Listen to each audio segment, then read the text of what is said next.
Bien, habíamos estado tratando de avanzar. La verdad que he querido que veamos un poco bien este tema profundo de la historia de la Iglesia, lo que ha ido sucediendo durante, bueno, son prácticamente 2000 años de historia, del desarrollo y de la providencia de Dios. Nosotros creemos que Dios en su providencia ha determinado los hechos, los acontecimientos y ha dirigido la historia. Porque nosotros creemos en un Dios soberano. Estaba escuchando a un profesor de filosofía hoy día en la mañana por YouTube ahí que hablaba de esta filosofía griega, y fue uno de los problemas que tuvo esta filosofía griega con esta filosofía cristiana que se empezó a encontrar cuando nace la iglesia cristiana, que es que para los filósofos griegos era tan difícil entender que el Dios que adoraban estos cristianos tenga injerencia en la historia. Eso no les caía. Ese era uno de los obstáculos en la mente que no le entraban a estos filósofos griegos. Y más encima que ese Dios, porque ellos criaron una cantidad impresionante de deidades, de dioses, y más encima que ese Dios que los cristianos adoraban, no solo dirigía la historia, sino que se metió en la historia. Y más encima se encarnó, se hizo hombre, se materializó. Lo que chocó frontalmente con este concepto filosófico que se venía amasando por estos grandes pensadores, que hoy día nosotros somos el resultado de esos pensadores. Todo nuestro orden social, cultural, político, qué sé yo, pensamiento, viene de la cultura greco-romana. Esa forma de pensamiento que se venía formando 500 años antes que apareciera Cristo. ¿Ah? Bueno, estábamos hablando acerca de eso. Habían tres contextos principales que vienen a aparecer que estaban sucediendo cuando aparece esta iglesia cristiana. Número uno, este imperio, el magnífico imperio romano. Y desde aquí de Palestina, ¿cierto?, aparece, está al alero de la antiguísima religión judía, aparece este grupo de cristianos para conquistar prácticamente el mismo imperio que ya Roma políticamente, comercialmente, militarmente tenía dominado. Este es el imperio. Este es Alejandría, que es lo que decía mi hermano recién. Es muy relevante Alejandría en la historia porque Alejandría fue un lugar geográfico donde muchos judíos helénicos o judíos de la diáspora vivían. Era uno de los lugares donde había muchos judíos que habían quedado de las antiguas conquistas imperiales y habían huido a todo el mundo. Aquí en Alejandría se encontraba la más grande población de judíos. 600.000. En total eran 600.000. Claro. Y es muy relevante, en la misma Alejandría de la biblioteca, esta grande que se forma, en la misma Alejandría donde aparece este Filón, que es un filósofo en paralelo a Cristo, un filósofo judío. Y este filósofo hizo algo especial, algo curioso, algo hasta arriesgado, que fue tomar la filosofía griega, el desarrollo del pensamiento griego, y buscar similitud. O decir, espérate, toda esta filosofía griega toda esta filosofía cristiana que ustedes tienen, estaba antes. Algo así, estaba antes. Y obviamente hace una comparación entre toda la ley judía, el Pentateuco, la historia del pueblo de Israel, el resultado de ese pensamiento del Antiguo Testamento con esta filosofía griega. Eso lo hace Filón y lo hace acá en Alejandría. Entonces, este era el imperio número uno. Uno de los escenarios era el dominio militar. Había tolerancia religiosa en este imperio. También escuché que tenían excelentes caminos porque les interesaba que de todas partes llegara la plata acá. Recaudaban impuestos. Tres cosas en común. A todos se les cobraba impuestos, había libertad religiosa, y habían otros aspectos más que tenían en común. Pero por lo general no eran muy dominantes. Les interesaba los recursos, libertad religiosa, orden y paz. Eso era lo que querían. Tenían un muy buen sistema de leyes. Esta tradición de legislaturas. La tradición de legislatura viene de este imperio romano. Yo me enteré esta semana que mi pastor Guillermo es historiador, docente, profesor de historia, imagínense. Yo soy un pastor nomás, pues, hermano. Entonces me ponen a enseñarle a un profesor.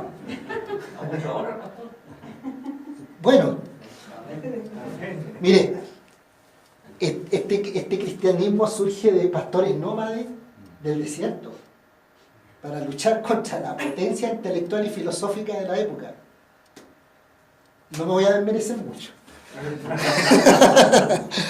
Bien, entonces el segundo escenario era entonces esta cultura y filosofía griega, ¿cierto? Entonces tenemos el imperio político militar romano, esta influencia enorme de la cultura griega y todo lo que implicaba el pensamiento filosófico, el desarrollo del pensamiento filosófico que había llegado hasta esa época, la diversidad de deidades, tolerancia con las deidades. El hombre, hermanos, o alumnos de este prestigioso instituto, el hombre es religioso. El hombre es religioso, ¿ah? Por esencia. Entonces, el hombre tiene ese instinto de religión. El hombre, mira, el hombre sabe que hay un Dios. Tiene una noción de Dios, pero no tiene una precisión acerca de Dios. Pero como tiene una concepción de Dios, se puede imaginar cualquier cosa de deidad. Esa es lo que se llaman la semilla de la religión que tiene todo individuo. Entonces estas culturas, todos estos países que estaban bajo el alero de Roma, digamos, tenían muchas deidades, tenían que ser muy tolerantes, porque si no se iban a encontrar con muchos problemas.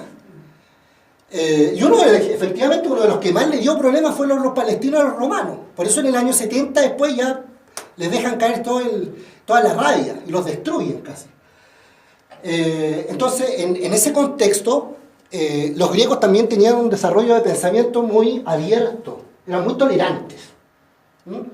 A diferencia de esta religión judía antigua y este nuevo grupo de cristianos que aparece en escena, que son un poco intransigentes, porque su religión es monoteísta, ¿cierto? Es monoteísta, a diferencia que las demás eran politeístas, y eran muy exclusivistas. La religión cristiana era exclusivista, en esa época muy exclusivista, y las otras eran muy inclusivistas, o inclusivas, ¿ya?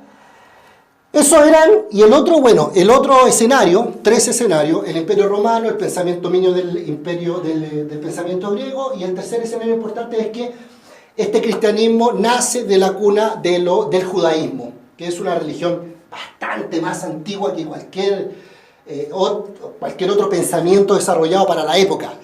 Ellos, como lo decía ayer, la semana pasada, 500 años antes ya tenían una literatura exquisita. Los judíos tenían una exquisita literatura de revelación de la deidad que ellos tenían.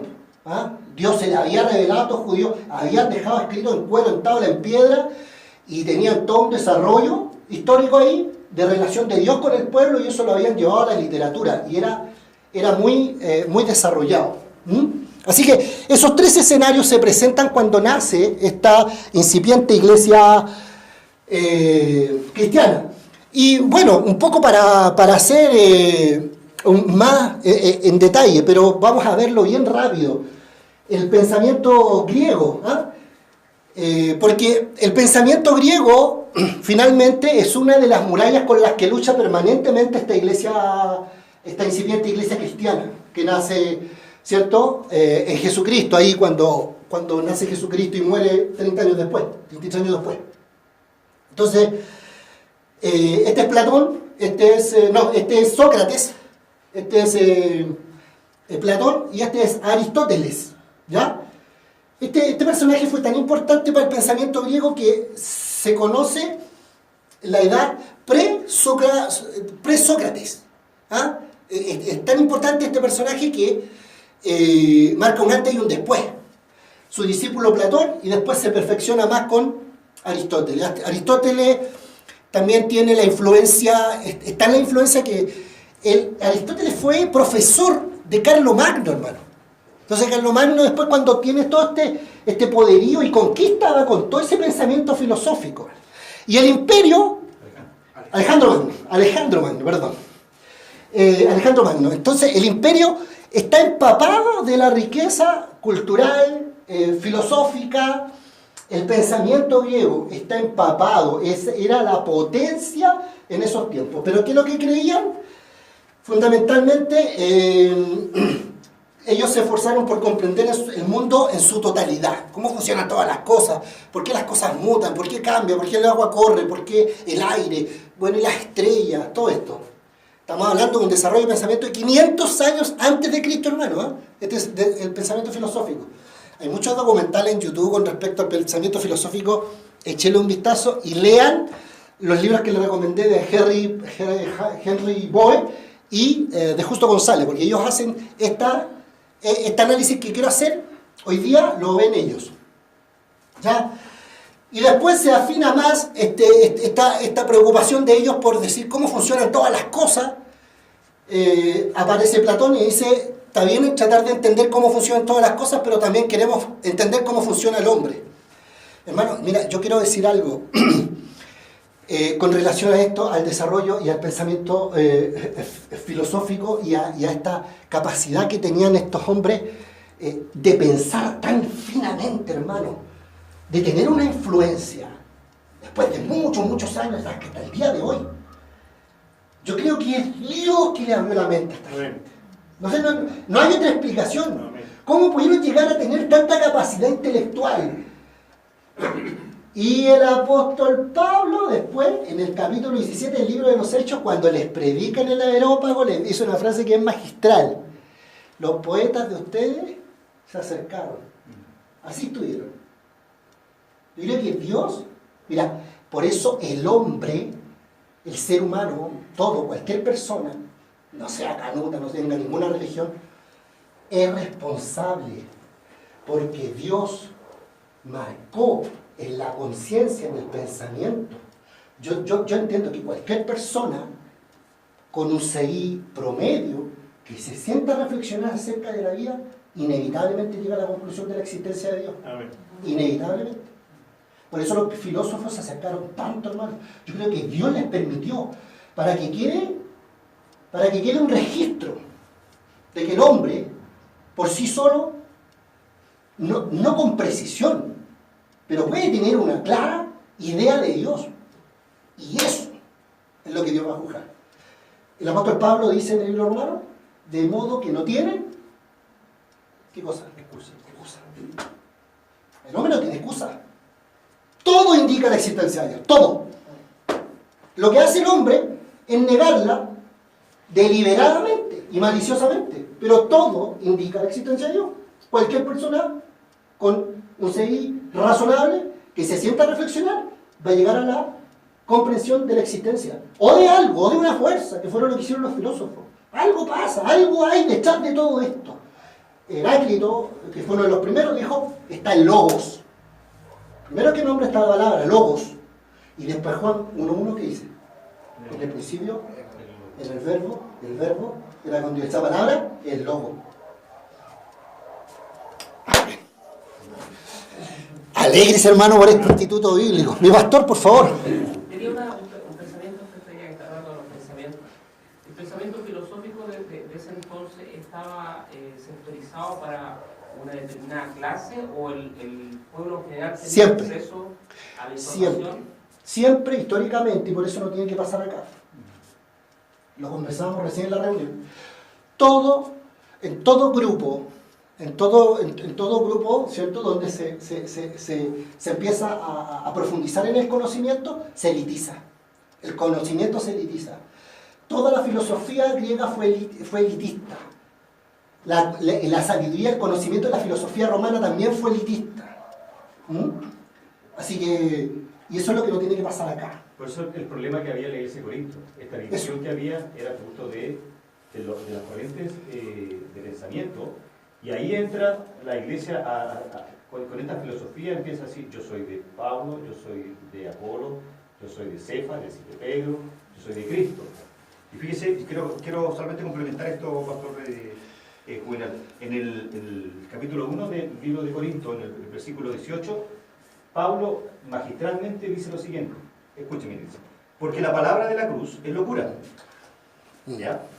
Creo que lo sabemos de nuevo este verso. Sí. A los que se pierden, pero a los que se salvan, esto es, a nosotros es poder de Dios. Versículo 19, pues está escrito: destruiré la sabiduría de los sabios.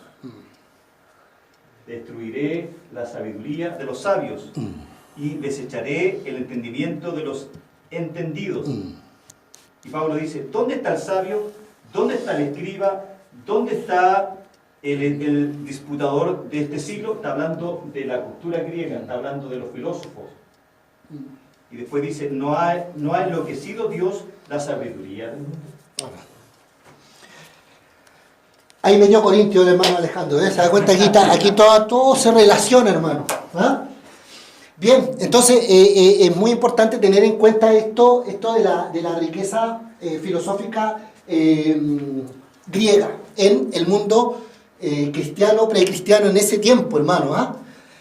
Junto con Parménides, Platón creía que el mundo no era real, que podía ser visto y palpado, el que podía ser visto y palpado. Eso no es real. Él decía: estas montañas, el río, las rosas, esto no es real. Esto es algo ficción. Lo real, decían ellos, el mundo real es invisible. El mundo de las ideas. Ellos decían, y les quiero hablar de esto para que un poco digan, a ver, ¿cuál era un poco el pensamiento? No está preciso acá, hay mucho más del pensamiento filosófico. Yo quiero ser un poco bien abstracto en este tema. Entonces ellos dijeron: lo real no se ve. Lo real no se ve. Entonces decía, el mundo de las ideas, estos conceptos como idea, hay otros términos griegos que no me acuerdo cómo se llaman, el mismo logos, son cosas abstractas. En eso creían ellos, en lo abstracto. Y decían que cuando ya se materializaba algo, era porque estaba corrupto, sucio, estaba malo. Eso era lo podrido. ¿Cómo eso podemos aplicarlo a Jesús? Ah, perfecto. Esa pregunta es capciosa. Es lo que decíamos la semana pasada, me parece. Imagínate el apóstol Pablo en el Areópago, todos los filósofos allí sentados, escuchándolo, diciendo que hay un Dios que envió a su Hijo Cristo y se materializó y se hizo hombre. Le chocó. Y ahí le dijeron: ya Ahí lo expulsaron. te vamos a seguir escuchando, acuérdate nomás, ya vaya. Ahí les chocó, porque para ellos lo divino era lo invisible. De hecho, cuando tú morías, ya ahí te perfeccionabas. Pero que te vuelvas a materializar después con la resurrección, eso fue una ofensa. Fue una ofensa al pensamiento griego, a la filosofía griega. Entonces, pero las ideas no eran ideas que uno puede tener. Por ideas decía realidades espirituales, ¿se da cuenta? Ellos decían: ¿cómo funciona el agua? ¿Cómo funciona esto? ¿El aire? ¿Cómo? Realidades, logos. Habían otros términos griegos que decían: es abstracto, es espíritu. Allí está lo real, ahí está lo esencial. Y todo lo que se materializa está podrido, está malo. En este mundo están las ideas materiales como los árboles. Bueno, por ideas, como le digo, cosas materiales, montañas, agua, sillas, de las cualidades y de las cualidades espirituales como el coraje, amor, verdad, bondad, no menos importante el alma. Estas ideas existen en un mundo invisible, ¿ve? En el orden en que unas sirven a otras. En la cima de la pirámide de este mundo abstracto está el bien. Pero existe otro mundo, el de la materia. ¿Se da cuenta? Las cosas materiales. En su estado original, la materia no tiene forma ni aspecto, es una masa desordenada. Eso es lo que ellos creían, ¿ya? Sin armonía ni forma, son un caos. Sin embargo, nosotros nunca vemos la materia de esa manera. Dice que las ideas que están en el abstracto vienen y le dan forma. A las montañas, a los ríos, a los árboles, etc. Y esta unión de las ideas perfectas con la materia desordenada es lo que vemos y experimentamos en el mundo que nos rodea. Entonces hablan de que la materia es la fuente de todo mal, ¿se da cuenta? La materia es la fuente de todo mal, por eso se crea el agnosticismo, el gnosticismo en ese tiempo, y por eso se desarrolla la más importante herejía de los primeros tiempos, que es el arrianismo, ¿ah? Que era que Jesús nunca, ¿cierto? Nunca fue hombre, no se materializó. Esa es la base de la doctrina arriana. Y es muy importante en la historia de la iglesia, hermano, porque el arrianismo casi hace desaparecer el pensamiento cristiano original. Casi lo tergiversa todo. Porque el pensamiento griego caló muy hondo. ¿Ah? Es por eso que nosotros como iglesia nos debemos preparar y poner, ¿cierto? Y entender. Porque siempre existen filosofías, modos de pensamiento, corrientes de ideas, ideologías, que muchas permean la iglesia, muchas veces permean la iglesia. ¿Ah? Por eso hay que estar preparado, conocer, saber con qué nos enfrentamos en términos de ideas, en términos de contemporáneos. Entonces, en resumen, era eso. El hombre es una unión de espíritu y materia. Cuando la muerte llega, el alma se alegra, pues puede ser retornado a su estado puro. ¿Se da cuenta? Cuando el hombre deja el cuerpo material. ¿Ah? Es por esta razón que los filósofos de Atenas escucharon tranquilamente, aquí esto lo dice Henry Ward, del libro que yo les compartí. Lean los libros de Henry Ward y Justo González. Descárguenlos, guárdenlos ahí en los computadores y échenle una ojeadita y en el mismo computador vayan leyéndolos. Son muy, muy, muy entretenidos. Entonces dice que lo escucharon hasta que predicaron hasta la resurrección. Pero cuando oyeron de la resurrección de los muertos, unos se burlaban y otros decían, después te seguimos escuchando. ¿Ya? Al estudiar la historia de la iglesia primitiva es necesario comprender este punto de vista de los griegos, hermano, ¿ah? En cuanto a la relación entre las ideas, la materia, el bien y el mal, el alma y el cuerpo. Si esto no se capta, es casi imposible comprender adecuadamente los 4 primeros siglos de la historia. Por eso quise allí hacerle esta breve mención. Pero insisto, lean los libros de Henry Ward y Justo González. Las 2 mayores herejías del gnosticismo y el arrianismo amenazaron peligrosamente la verdad del Evangelio. La primera antes y la segunda después del año 300 después de Cristo. Ambas surgieron de un malentendido de lo que el hombre y el mundo, del hombre y el mundo al estilo de Sócrates y Platón. Solamente un enfoque espiritual de Dios, del hombre, del mundo y de su relación entre sí salvó a la iglesia a transformarse en un testigo de un evangelio falso. Falso.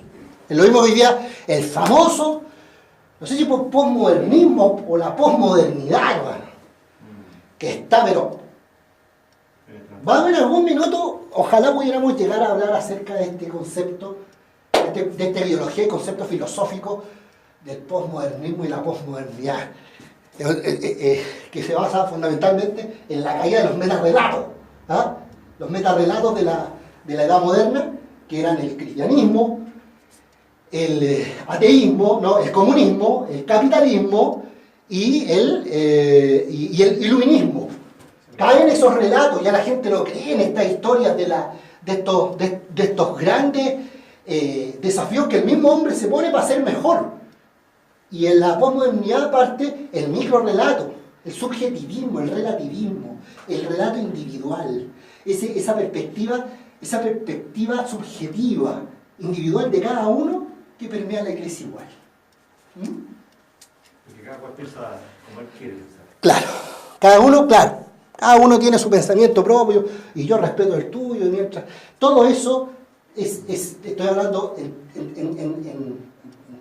este tiempo, ha permeado en cierta medida y ha afectado la visión de la iglesia, hermano. Bien, para poder enfocarnos en el nacimiento de esta iglesia es necesario enfocarnos en la iglesia apostólica. La iglesia apostólica es la que se desarrolla fundamentalmente en el libro de los Hechos. Y yo dije, me voy a adjudicar una cualidad profética. Cuando la primera clase que tuve aquí, yo dije, ojalá podamos certificar conocimiento. ¿Ah? Me acordé porque me vi grabado ahí después. ¿Y por qué dije yo? Porque el libro de los Hechos debiera ser un libro que podamos estudiar de forma independiente, señor director. Entonces, por eso no le vamos a dedicar mucho tiempo al libro de los Hechos para hablar de la Iglesia Apostólica. Vamos a ver el libro de los Hechos, 2 o 3 aspectos fundamentales que sucedieron en el libro de los Hechos y que dieron inicio a esta Iglesia Apostólica. ¿Amén? Bien, es un libro que se tiene que estudiar de manera independiente, así que no estaremos mucho en el libro de los Hechos. Bueno, lo primero es que el libro de los Hechos es continuador del libro de Lucas, ¿cierto? Todos lo tenemos claro eso. Este escritor de origen griego, Lucas, historiador, porque no fue discípulo, Lucas no fue discípulo de Jesús, es un hombre que recopila historia, escribe primero el libro de Lucas y cuenta toda la historia de Jesús, desde que nace hasta que era médico, de origen griego, culto, ¿sí? Y tiene en su evangelio tiene una mirada muy especial hacia las mujeres, hacia las viudas. Es un evangelio maravilloso. Y desde que nace Jesucristo hasta la ascensión.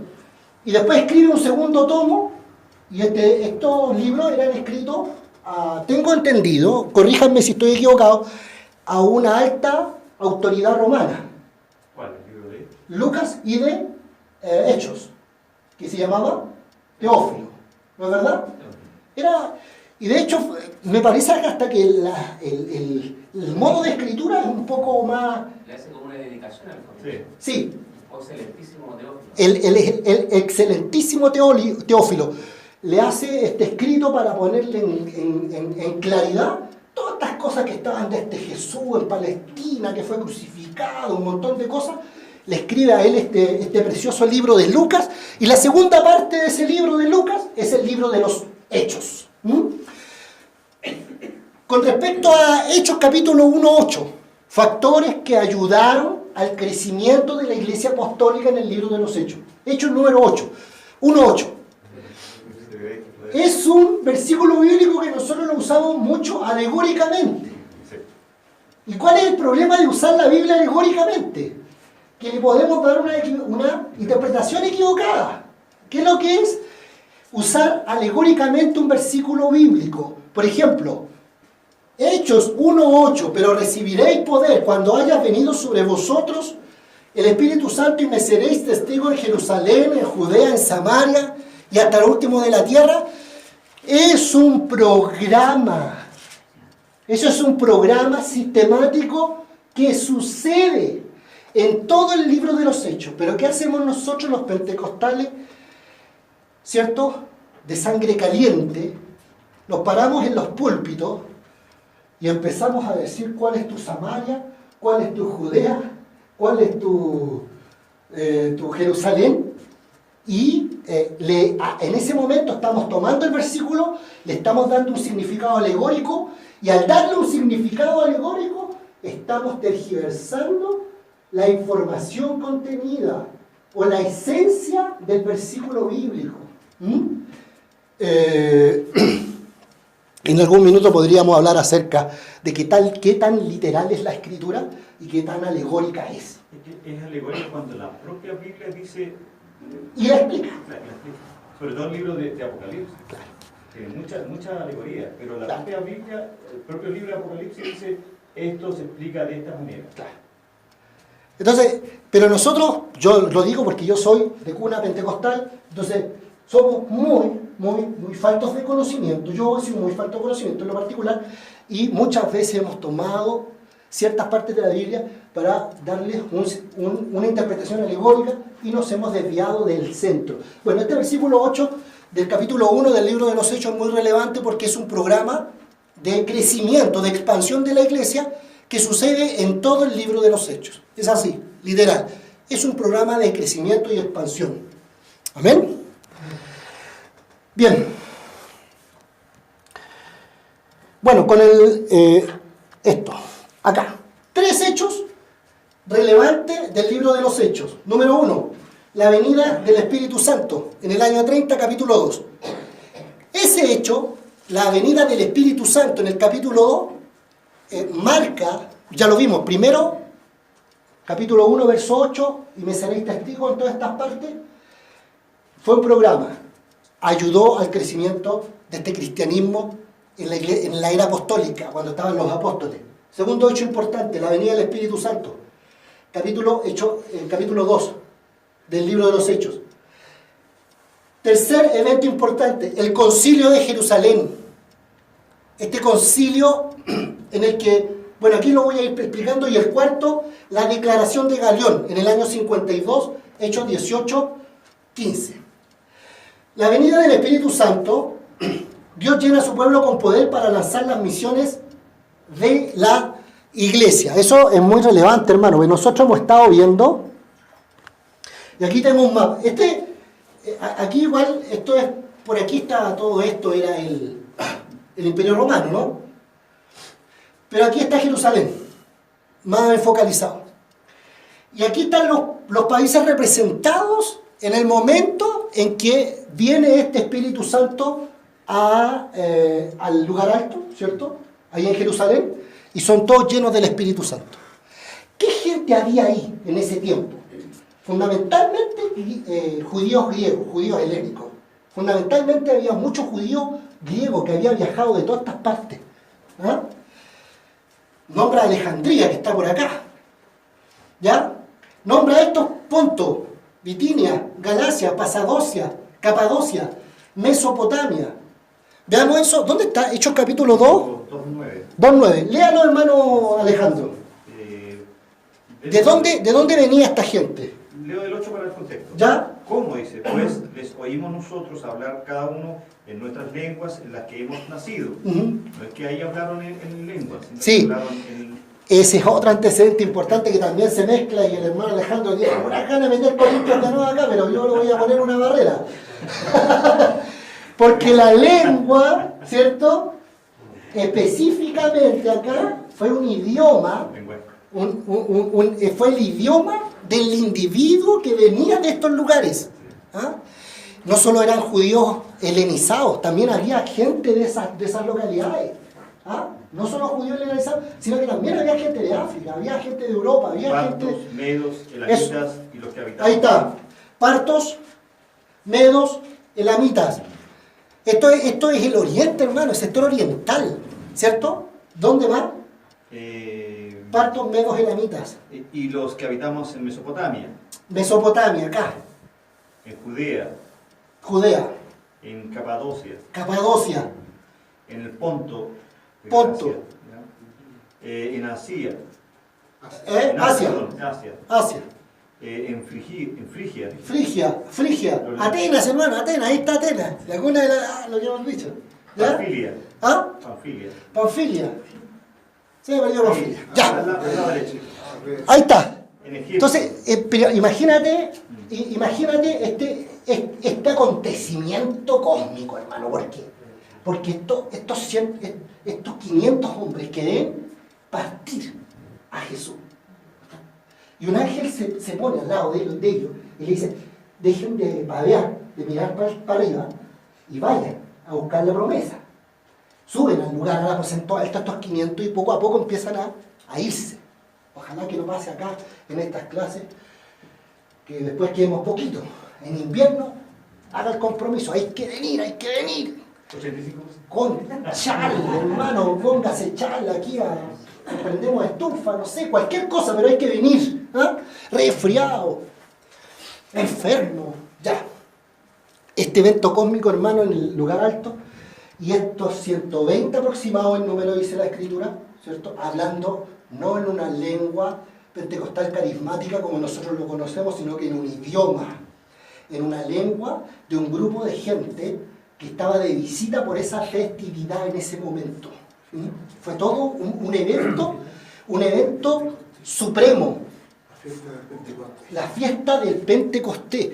Fue un evento dirigido soberanamente por la providencia de Dios, que influyó en la expansión de este grupo de cristianos para todo el imperio. Fue influenciado prácticamente todo el imperio con esta gente, porque después ese medo, o el medio que andaba ahí, o el parto, o el elamita que andaba ahí, fue como una abeja que se llenó del polen del Espíritu Santo y partió a Elam y se puso a predicar lo que no sabía. Se puso a evangelizar. Llegaron acá a Roma. Yo le pregunté a mi profesor el año pasado, dime, ¿quién fue el que funda la iglesia en Roma? ¿Salieron de ahí de los 120? Es una hipótesis. Que salieron de aquí de los 120, había un romano acá, le predican el evangelio en lengua, estos 120, incluidos los apóstoles, viaja de nuevo y lleva allá y se junta con un grupo de cristianos. Tiempo después, de acá mismo el apóstol Pablo, sin viajar, le escribe el tratado teológico más exquisito que existe en las escrituras, más completo, el primer compendio teológico glorioso. Si quieres saber teología, lea Romanos. Vamos a exigir que terminemos Romanos, hermano. Romanos es un libro, pero es precioso, precioso. Y era un grupo de acá, era un grupo que nació aquí, ¿ya? Eso, veamos qué otro... La venida del Espíritu Santo también es como las primicias de la cosecha. Mira lo que dice, esto lo dice Larry Trotter. Larry Trotter es un profesor presbiteriano que escucho en YouTube, que es muy bueno, hermano. Traten de escucharlo. Y tiene sus clases completas. Larry Trotter se llama, muy bueno. Dice que la Torre de Babel, ¿cierto? La construyeron. Imagínate la Torre de Babel, la construyeron. Mucha gente que hablaba un puro idioma. Y Dios los castigó y les dio muchos idiomas. Y se separaron. Entonces la Trotter observa y dice que en el Pentecostés esa diversidad de lenguas las unifica. Y revierte esta maldición de dividir a la gente por lengua. Aquí la unifica. ¡Qué hermoso! Bueno, Larry Trotter, acuérdense. En el Concilio de Jerusalén, ya, esto es muy importante con respecto a la venida del Espíritu Santo. El Concilio de Jerusalén en el año 50, capítulo 15, también es otro factor muy importante. ¿Por qué? Fundamentalmente porque el judío, y con esto termino, hermano, para que no carguemos mucho. ¿O quieren que siga? Ya. El Concilio de Jerusalén, fundamentalmente, ¿qué sucede? Es algo muy sencillo. Que el creyente no judío no tiene que realizar las prácticas, ¿cierto?, de la religión judía, de la antigua religión judía. Como la circuncisión, observar ritos, el sábado. No es necesario que el creyente en Cristo, griego o de cualquier nacionalidad, que haya creído en Cristo, que Cristo se le haya revelado, no es necesario que observe la práctica judía, prácticas judías. Fue un concilio muy hermoso que fue resumido en 2 puntos muy importantes, ¿cierto? No me acuerdo cuáles son, pero el fundamental es que el creyente no tenía que seguir, y ese fue un dato muy relevante, muy relevante. El Concilio de Jerusalén se decidió que los gentiles no tienen que hacerse judíos para ser cristianos. Y el último hecho, la declaración de Galión, capítulo 18 del 15 del libro de los Hechos, en el año 52, queda un precedente allí, momentáneamente queda un precedente que dice que este gobernador romano, un gobernador, era una especie de juez, dice que esta religión incipiente, estos cristianos que estaban naciendo, eran una facción de la religión judía. Y con eso este grupo fue considerado como una religión lícita. Y tuvo cierta protección, por lo menos en el tiempo de la Iglesia Apostólica, en el tiempo de la Iglesia del libro de los Hechos. Así que Dios les bendiga, mis hermanos. Espero que yo les voy a mandar estas diapos para que ustedes después, cuando las lean, se van a recordar todo lo que hablé acá. No se grabó hoy día las clases. Ya, y el audio se les va a mandar también. Y en la próxima semana tengo 2, 3 guías ya, te voy a mandar la tercera esta semana para que las desarrollemos acá y vayamos evaluando lo que vamos aprendiendo. ¿Les parece? Muchas gracias por sus atenciones. Dios les bendiga de manera especial. Gracias, Yo, la verdad, quiero invitar un aplauso al pastor Julián, porque hoy día